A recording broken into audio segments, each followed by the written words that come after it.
안녕하세요. 알기 쉽고 유익한 행정 업무 따라하기 강의를 맡은 박창원입니다. 생소한 행정 업무들과 친해질 수 있도록 신규 선생님들이 꼭 알아야 할 행정 관련 업무를 배워보는 시간. 오늘은 제5강 학교회계 예산 편성 및 집행 이해하기입니다.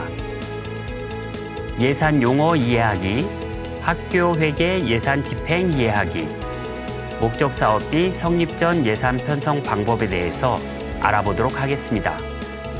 자, 그럼 시작해 볼까요? Here we go!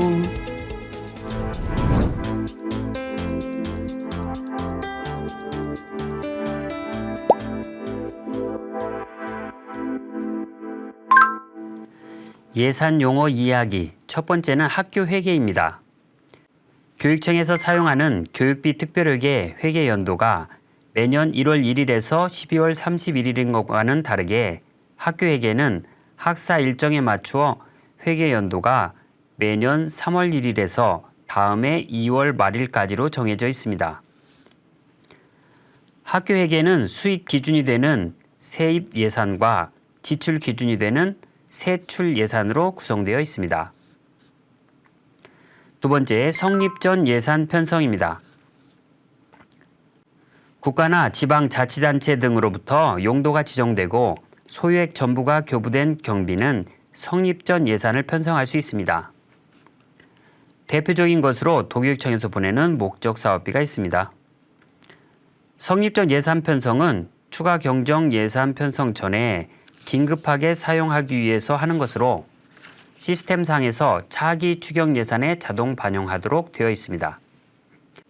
긴급하지 않은 목적 사업비인 경우는 성립 전 예산을 편성하지 않고 차기 추가 경정 예산에 편성해서 사용해도 됩니다. 세 번째는 원가 통계 비목과 목별 통제입니다. 원가 통계 비목은 경비의 성질별로 예산을 분류한 것으로 어떠한 용도에 사용할 것이냐가 중요한 구분 기준이 됩니다. 원가 통계 비목은 예산 통제의 기준이 되는 것으로 한 개 세부 사업에 여러 개의 원가 통계 비목이 있는 경우 각각의 목별 예산을 초과하여 집행할 수 없도록 통제를 받게 됩니다. 대표적인 구분 기준으로 인건비, 학교 운영비, 업무 추진비, 시설비, 비품 구입 비목은 서로 잔액을 함께 쓸 수가 없습니다. 이 강에서 말씀드렸던 예를 가지고 다시 한번 설명드리겠습니다. 총 사업비 잔액은 50만 원이에요. 그런데 교육 운영비 20만 원, 비품 구입비 20만 원, 업무 추진비 10만 원 이렇게 남아 있습니다.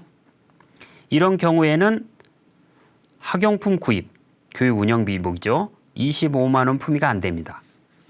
교육 운영비 잔액이 20만 원 뿐이고 다른 목들이 목별 통제를 받는 목들이기 때문입니다. 책상 구입도 비품 구입비죠? 21만 원 품위가 안 됩니다. 왜죠? 비품 구입비 잔액이 20만 원 뿐이고 다른 목들이 목별 통제를 받는 목들이기 때문입니다. 주요 원가 통계 비목을 살펴보면 인건비는 그야말로 인건비죠. 공무원 보수, 기간제 근로자 보수, 강사 수당, 보결 수당 같은 수당들이 포함되어 있습니다. 업무 추진비는 기본적으로 예산 편성 기준에 따라 편성되는 일반 업무 추진비가 있습니다. 통상적으로 학교 경조사비, 교직원 협의회비, 교과 협의회비 등에 사용되는 예산이죠. 또 사업 추진 업무 추진비가 있는데요. 이것은 목적 사업비 사업에 편성할 수 있는 업무 추진비가 되겠습니다.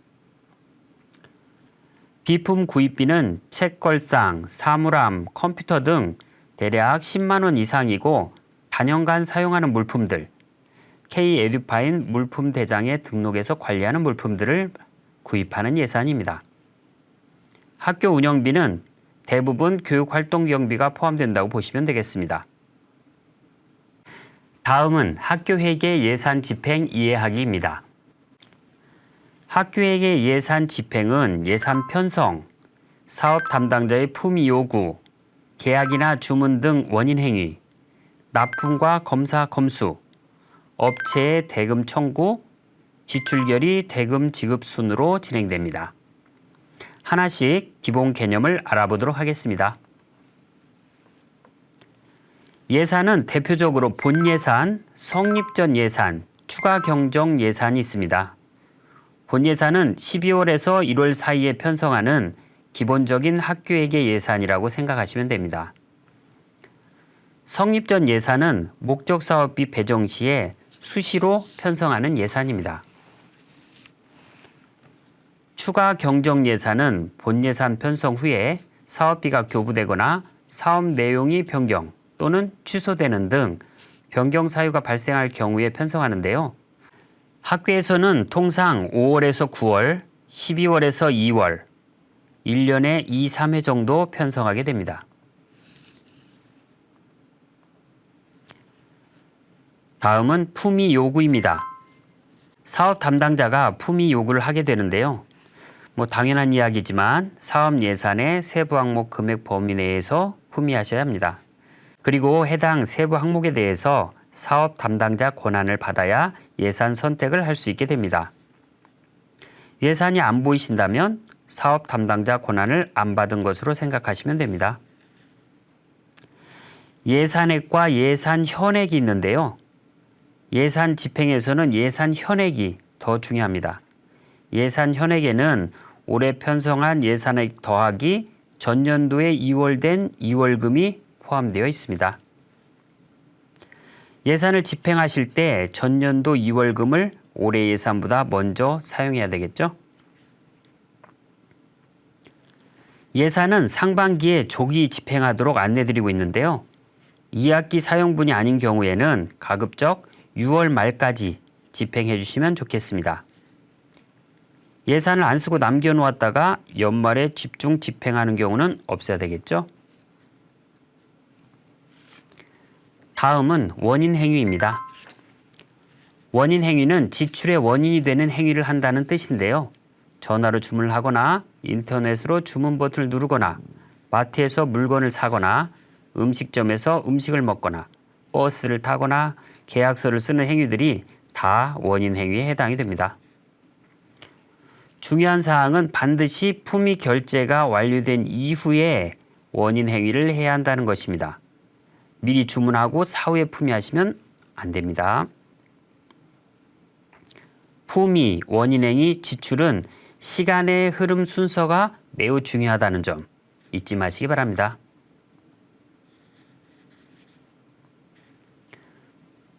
다음은 검사, 검수입니다. 물품인 경우 납품이 완료되면 검사, 검수를 하게 됩니다. 품위하신 분이 물건을 받아서 확인하는 절차라고 생각하시면 됩니다. 검사는 주문 사양에 맞는 규격대로 제조, 설치되었는지를 확인하는 것이고, 검수는 손상된 물건은 없는지, 납품 수량에 맞게 납품하였는지 확인하는 것입니다. 통상적으로 일반적인 물품은 사업 담당자가 검사, 검수를 동시에 실시하게 되고요. 비품이라든가 고가 제품인 경우는 여러 명이 함께 검사, 검수를 하기도 합니다. 선생님들이 본인이 담당하는 학교회계 사업 예산을 K-에듀파인에서 확인하는 방법을 살펴보겠습니다.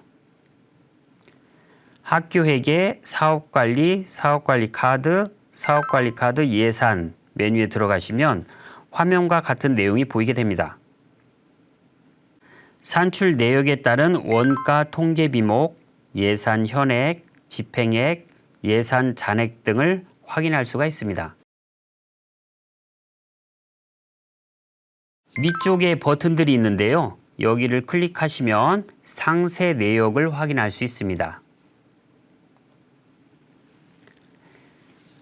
예산 현액 상세를 누르시면 본예산, 추경예산, 확정 금액이 나오게 됩니다. 미술교과 운영 세부 항목에는 2023년 12월 5일에 예산 요구서를 제출해서 2024년 2월 13일에 본예산으로 310만 원이 확정됐네요. 품위 상세를 누르시면 지금까지 선생님이 해당 세부 항목에서 품위하신 내용을 확인할 수 있습니다. 3건을 품위하셨네요.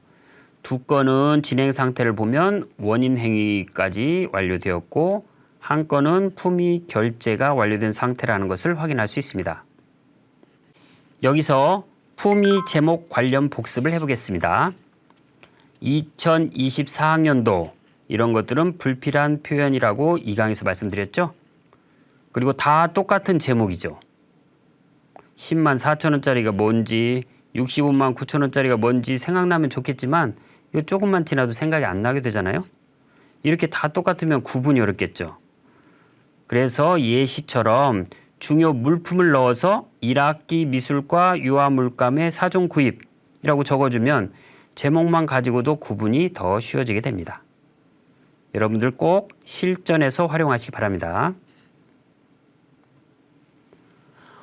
원인행위 상세를 누르면 3건 중 원인행위 완료된 2건의 내용이 나오는데요. 품위 금액과 원인행위 금액이 약간 달라졌습니다. 이것은 수수료나 할인 등에 의해서 품위 금액보다 약간 적게 원인행위가 된 것입니다. 선생님들께서 세부사업 예산에서 실제 사용된 금액이 얼마인가 확인하시려고 한다면 원인행위 금액을 확인하시면 됩니다. 지출 상세를 누르시면 원인행위 2건이 지출 결의까지 완료된 것을 알 수 있습니다. 이렇게 상세 조회 화면을 활용하시면 물어보지 않아도 현재 품위 진행 상황과 원인행위 된 정확한 금액 등을 쉽게 확인하실 수 있습니다.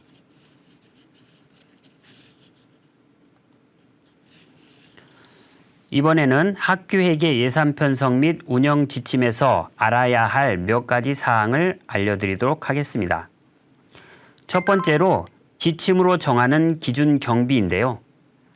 학생 식비, 학생 간식비, 강사 수당, 원고료 같은 것들이 있습니다. 학생들이 각종 대회에 출전할 때 식비는 일식당 11,000원, 간식비는 하루 3,000원으로 품위하시면 됩니다. 강사 수당은 강사 등급에 따라 차등 지급하고요. 최초 2시간과 그 이후 초과 시간에 단가 차이가 있습니다. 예를 들어서 선생님들 같이 일반 강사 2호인 경우에 3시간 강의를 했다면 최초 2시간은 시간당 10만 원, 세 번째 시간부터는 시간당 5만 원, 그래서 25만 원이 강사 수당이고요. 2시간 강의를 했다면 시간당 10만 원씩 20만 원이 강사 수당이 되겠습니다.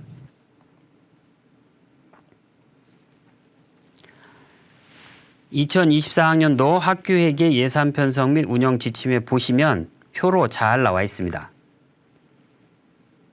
강사 구분에 따라 대상, 2시간 이하 단가와 2시간 초과 단가로 표시되어 있으니 참고하시면 됩니다. 원고료는 PPT인지 일반 문서인지에 따라 시간당 단가가 만원과 14,000원으로 다르고요. 시간당 3매까지 인정해 줍니다. 예를 들어 PPT로 3시간 강의인 경우에는 시간당 3매니까 3만원, 3시간 강의니까 최대 9만원을 강사 수당과 별도로 원고료로 지급할 수 있습니다.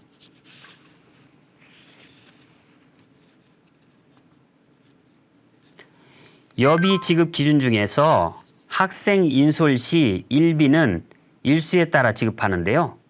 스쿨버스, 전세버스 같이 공용 차량을 이용하는 경우에는 일비의 2분의 1을 감액해서 지급하게 되어 있습니다.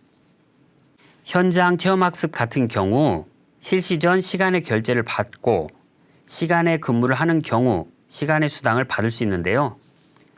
학생 지도교육 같은 곳에 시간에 근무한 시간을 확인할 수 있어야 된다는 점 주의하시면 됩니다.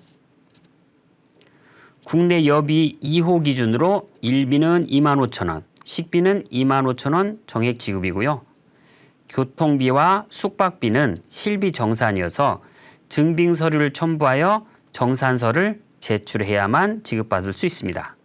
정산서를 제출하지 않으면 일비, 식비만 지급받게 됩니다. 증빙 서류는 신용카드 전표, 현금 영수증, 승차권, 고속도로 통행 영수증과 같은 객관적인 증거 서류를 말한다는 점 참고하시기 바랍니다.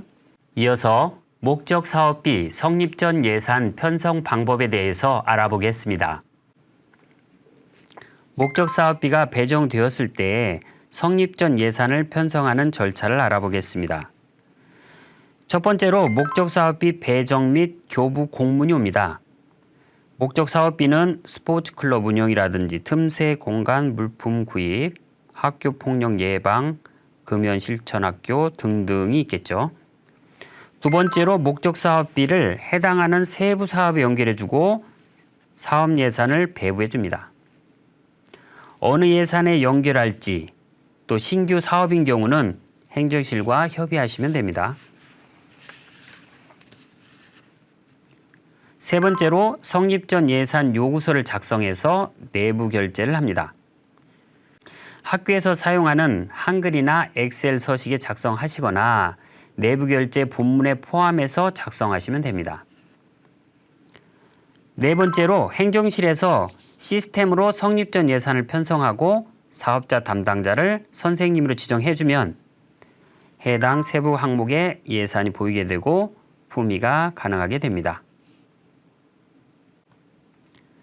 성립 전 예산 편성 시에는 본 예산과 마찬가지로 산출 내역을 구체적으로 작성해 주셔야 합니다. 100만 원 곱하기 1교 이런 식으로 작성하시면 안 됩니다. 100만 원 예산을 어떻게 사용하실 것인가 이것을 산출 내역에 적어줘야 합니다. 산출 내역에 적을 수 없다면 사용 계획이 없는 것이고 그렇다면 성립 전 예산을 편성하기 전에 자체적으로 해당 사업 예산을 어떻게 쓸지 사용 계획을 먼저 세우셔야 되겠죠. 산출 내역을 작성하실 때는 원명회 순서로 작성합니다. 10,000원, 50명, 2회. 해당 목적 사업에 맞는 사업명이 없을 경우에는 세부 항목을 새로 만든 후에 성립 전 예산 편성을 요구합니다. 비품을 구입할 건지 업무 추진비를 사용할 것인지 일반 교육 운영비로 사용하실 것인지에 따라서 원가 통계 비목을 정확히 구분해서 작성해 줍니다.